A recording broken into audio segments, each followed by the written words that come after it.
আজকে রবিবার ছুটির দিন, আমাদের সবার অফিস ছুটি। তো সেই জন্য রবিবারের ব্রেকফাস্টটা আমাদের একটু অন্যরকম হয়। দিনের অন্যান্য দিনগুলোতে চটজলদি কিছু বানিয়ে নিই, বানিয়ে দুজনেই খেয়ে অফিস যাই।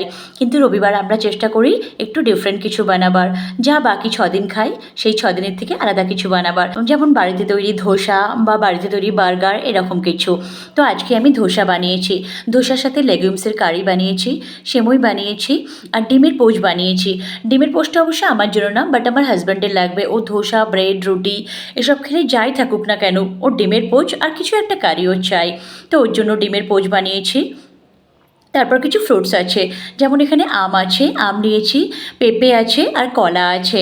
তো এইভাবে আমরা সানডে ব্রেকফাস্টটা এনজয় করি। এইরকমভাবে আমরা সানডের ব্রেকফাস্ট বানাই, কখনো ধোসা, কখনো বার্গার বা কখনো অন্য কিছু। মানে বাড়িতেই আমাকে বানাতে হবে, প্লাস একটু আলাদা কিছু। খেতেও ভালো লাগে, কারণ টেস্টটাও চেঞ্জ হয়, তো তাই খেতেও ভালো লাগে। তো ধোসা আমি আগে খুব একটা বানাতে পারতাম না, তারপর বিয়ের পর আমি ভালোভাবে মোটামুটি ধোসা বানানোটা শিখে গেছি। আর আমার শাশুড়িমা এসে কিছুটা শিখিয়েও দিয়েছেন। তো যাই হোক, এই ছিল আমাদের সানডে ব্রেকফাস্ট।